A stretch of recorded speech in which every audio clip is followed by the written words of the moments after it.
Welcome to Duty to Train, and thank you for signing up. My name is Garrick Rumley. I'm a Marine Corps champion pistol shooter, and I'll be your instructor. If you don't already have your pistol with you, just pause this video and go grab it quickly. Remember though to keep your finger off the trigger so we don't have any mistakes before we start. But if you already have your pistol with you, then let's get to work. All right, a quick disclaimer before we get started. If you own a .22 caliber pistol, please look up if you can safely dry fire it without snap caps. And snap caps just look like this. They're just fake bullets. And .22 caliber pistols are rim fire pistols, so the firing pin hits the rim of the bullet rather than exactly in the center. And when the bullet is missing in a .22 caliber pistol, the firing pin will hit the wall of the chamber usually when you dry fire, so you get steel on steel contact, which can harm your firing pin.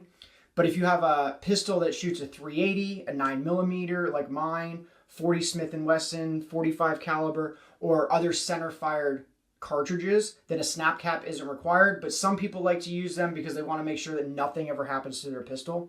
I don't use snap caps personally when I dry fire with any of my guns.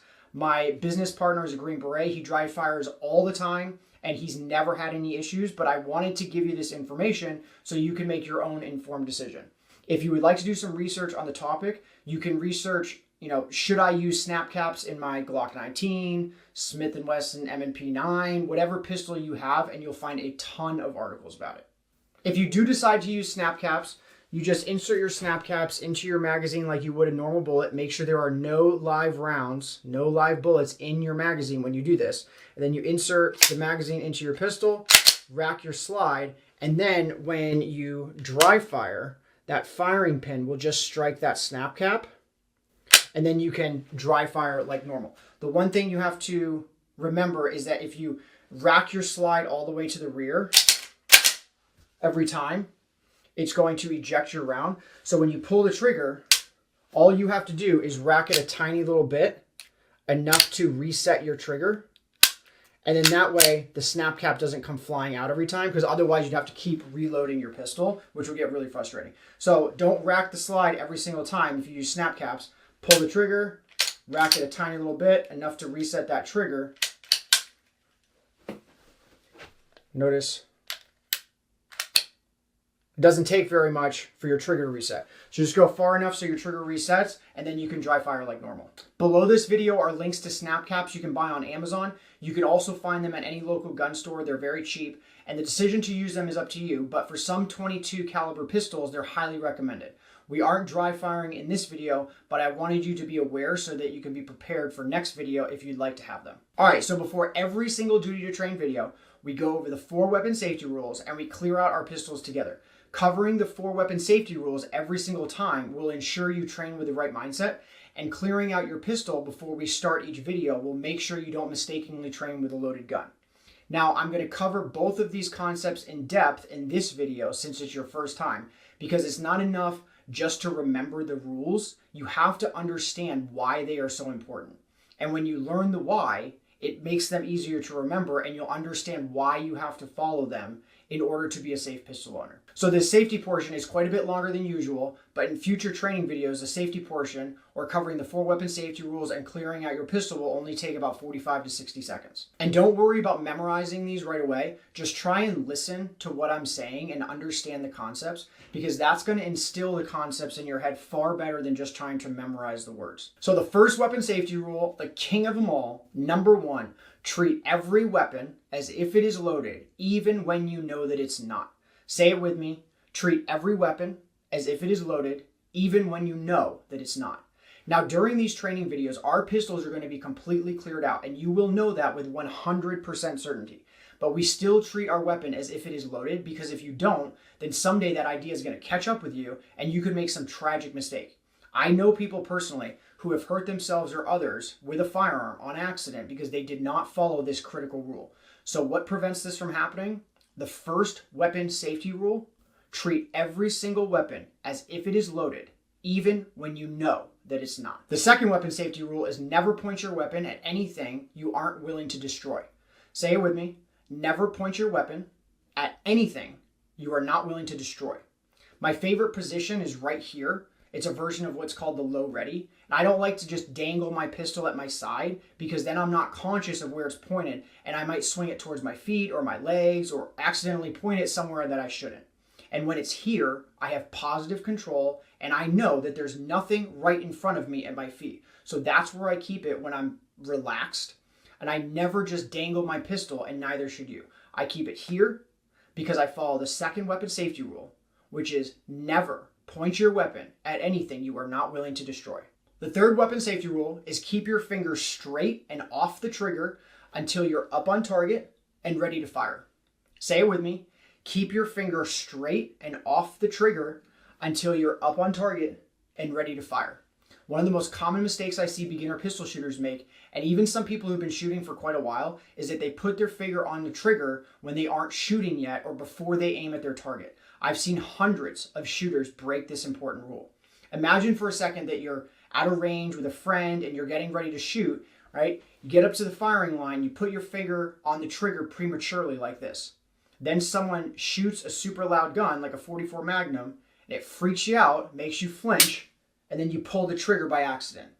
Now, maybe you had your gun pointed at the ceiling. Maybe, when you got startled, you turned around and faced your friend. So many things can go wrong in shooting, and that's why we follow the third weapon safety rule, which is keep your finger straight and off the trigger until you're up on target and ready to fire. All right, and the fourth weapon safety rule is know your target and what lies beyond. Say it with me.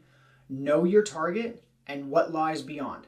And what I mean is that say you're shooting outside in public woods. It's legal in a lot of states, but not all. But when you shoot, that bullet is going to rip through your paper target and it's going to keep on going. Now, what if a hiker is going for a stroll 200 yards behind your target and you don't see them? You could very well hit that innocent person. And that's why you should always shoot up against a hill or a berm if you're shooting outside, because then you know your target and what lies beyond. What lies beyond is that berm or that hill that's directly behind your target. Another scenario is say someone breaks into your house and you grab your pistol, your adrenaline is rushing, you're freaking out, so you just shoot in their general direction, but you forget that your child's bedroom is behind where they're standing. If you miss that intruder, that bullet's going to rip through the drywall and it could harm your child. Now, these aren't fun things to think about, but you have to if you own a pistol. And that's why we follow the fourth weapon safety rule, which is know your target and what lies beyond. And if you remember this rule, you'll never shoot when an innocent bystander is directly behind or near your target. All right, that sums up the 4 weapon safety rules. Now let's do a quick recap.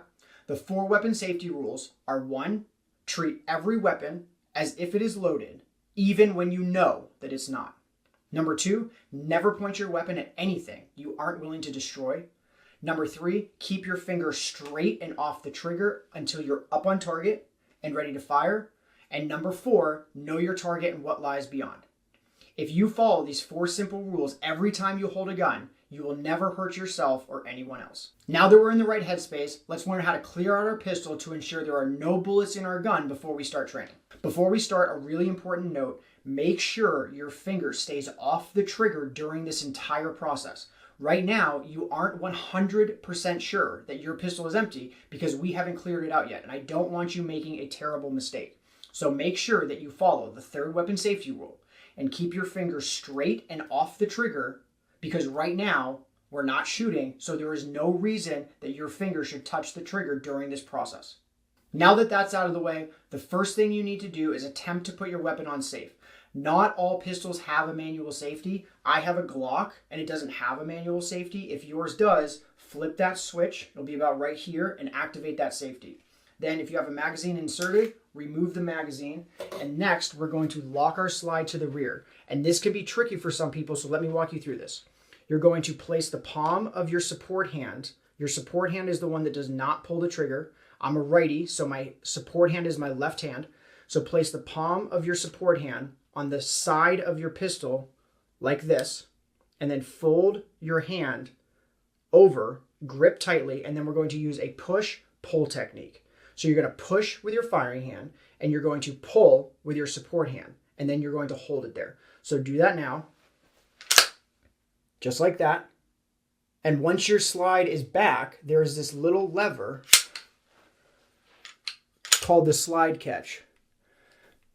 You need to push that up with your firing hand thumb. right into this little groove, and that will stop your slide from going forward. You can see how it just latches right there. And then once it's up, you can slowly release your top hand and your slide will stay locked to the rear. That's why we call it locking your slide to the rear. Next, you're going to conduct a 3-point inspection of your chamber, magazine well, and slide face. First, we clear out our chamber where the bullet goes. So make sure there is nothing in this hole right here. And if you don't see a silver or gold bullet, it's clear. It'll be pretty obvious if it's loaded. You can also manually check by sticking your finger in the chamber, that hole. And this isn't a bad idea to know how to do in case you ever have to clear out a gun in the dark. Next, check your magazine well. This is where your magazine would go if it was inserted into your pistol. So look straight down your gun where your magazine should be and make sure that it's empty. You should be able to see straight through to the floor. And lastly, we're going to check our slide face, and that's just a fancy name for the back of the slide right here. Ensure no bullets got stuck on the slide face right here. Once we confirm the chamber, magazine well, and slide face are clear, you can now send your slide home. So pull your slide back with the same push-pull method we used earlier. This will deactivate the slide catch, and once you let go, the slide will just shoot forward. Don't worry about hurting your pistol. Your pistol can definitely handle it. You don't need to ease back slowly. It's called riding the slide, and you don't need to do that. Just pull it back and release.